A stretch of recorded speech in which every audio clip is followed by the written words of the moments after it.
जब से मोदी जी ने हमसे वो 7 रिक्वेस्ट करी हैं कि भाई 1 साल गोल्ड मत खरीदो, थोड़ा बाहर कम घूमने जाओ, डीजल का कम, पेट्रोल का कम यूज करो, वर्क फ्रॉम होम कर लो, तो लोग है ना एकदम टूट पड़े हैं उन पे।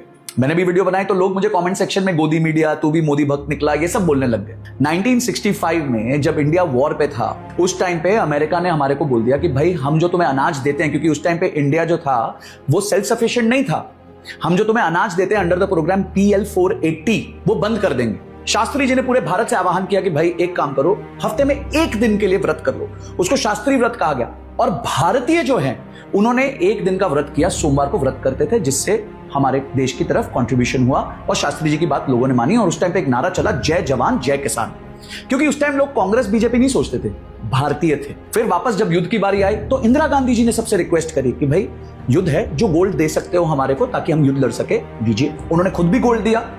उसके बाद नवाब ऑफ हैदराबाद ने 435 kgs गोल्ड दे दिया, क्योंकि तब तक भी ना कांग्रेस बीजेपी नहीं था, लोग भारतवासी थे, भारतीय थे। फिर आया 1990s का दौर, इराक ने कुवैत पे जो है अटैक कर दिया, क्रूड ऑयल का प्राइस डबल हो गया, हमारे इंपोर्ट बिल्स इतने ज्यादा हो गए कि हमारे पास पैसे ही नहीं थे इंपोर्ट करने के। तो 1991 में तब के फाइनेंस मिनिस्टर श्री मनमोहन सिंह जी ने आके बोल दिया कि भाई अब हम लिबरलाइज, प्राइवेटाइज, ग्लोबलाइज कर देंगे, जिससे जो छोटे बिजनेसेस थे इंडिया में उनको प्रॉब्लम हुई, दिक्कत हुई।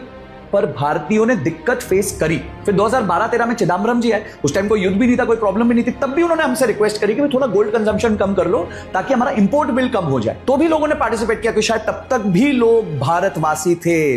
पर आज 2024 में या तो आप बीजेपी वाले हो गए हो या कांग्रेस वाले हो गए, भारतवासी तो भूल ही गए हम सब। अरे भाई, बलिदान परमो धर्म, ये कहा जाता है हमारे शास्त्रों में। बलिदान देना क्या हमारे सरहद पे खड़े हुए फौजियों का ही दायित्व है?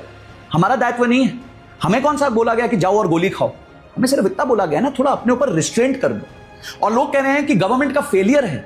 अगर ये गवर्नमेंट का फेलियर है तो पहले भी फेलियर था, पर मैं इसको फेलियर नहीं मानता, मैं इसको रिक्वेस्ट मानता हूं, पार्टिसिपेशन मानता हूं। देखिए, अगर आपके घर में आपके पेरेंट्स की इनकम कम हो जाए, किसी की जॉब चली जाए और वो आके आपको बोले कि बेटा इस 1-2 महीने ना थोड़ा सा खर्चा कम कर लेना, तो क्या आप अपने पेरेंट्स को फेलियर बोलोगे? क्या बोलोगे पापा फेल हो गए? तो आज अगर हमारे पेरेंट्स ने हमें आके बोल दिया है, देशवासियों को बोलता है भाई थोड़ा कंट्रीब्यूशन कर दो, तो कर लो जो कर सकते हो। इसमें ये क्या हो गया कि भाई सरकार फेल हो गई है और ऐसे कांग्रेस और बीजेपी, ये सब करने की जरूरत नहीं। आप भारतवासी हो, भारतवासी की तरह सोचो।